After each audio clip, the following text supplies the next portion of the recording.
I went to Sharon Springs, it was 1945 or 1946 in the summer.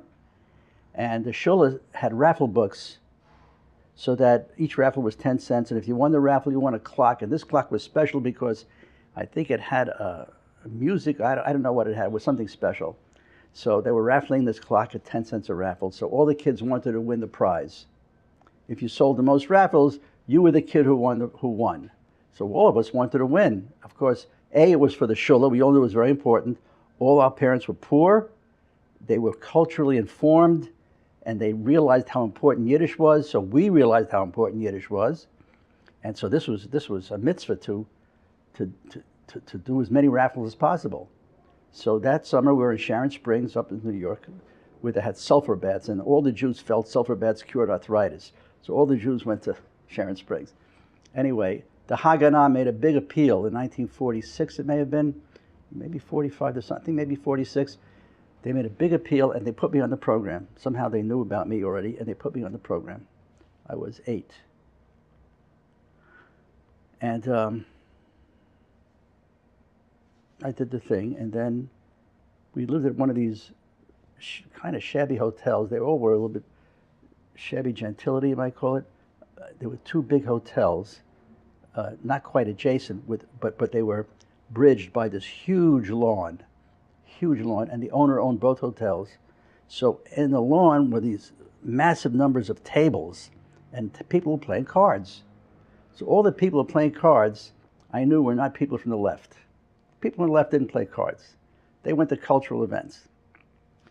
But they all knew Yiddish, of course, and they were all Jewish.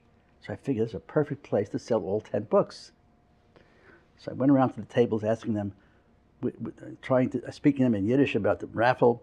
No one paid any attention to me. Now, I was an only child, and I was not accustomed to being ignored. So that was A, number 1. A, number 2 was, wait a minute, this is for the shul. You can't dismiss that. So I didn't know what to do, and I had a friend with me that I met at the hotel. He was my age. And I decided I'm going to do something here. So I took a chair, and I stood up on the chair, and I shouted, Am Yisrael Chai, es lebt das Yiddische Volk. Everybody stopped playing cards.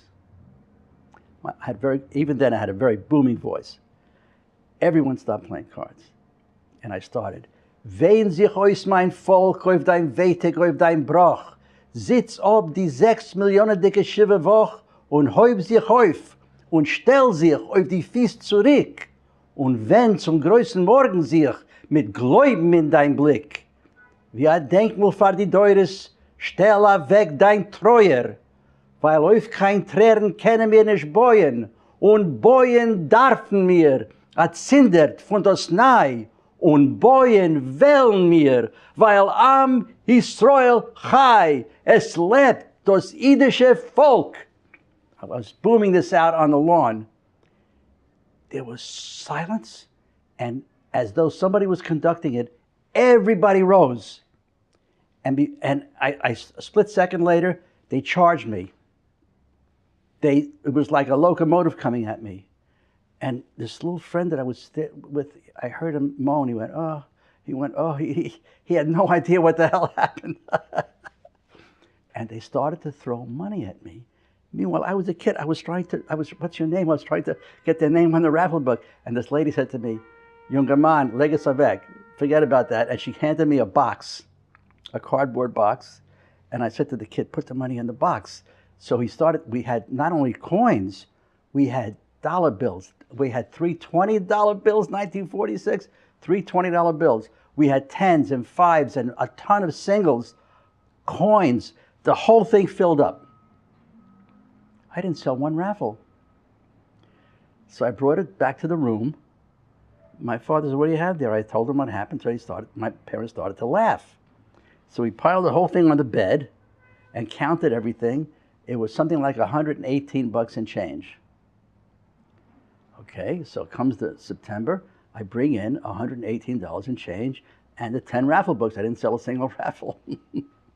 Some other kid who thought he was going to win it sold 6 raffles for 60 cents. And he thought he was going to win it. I came in with $118 and some coins. And so I won it, of course. And that was one of the stories, of course, you know. So that's part of the history.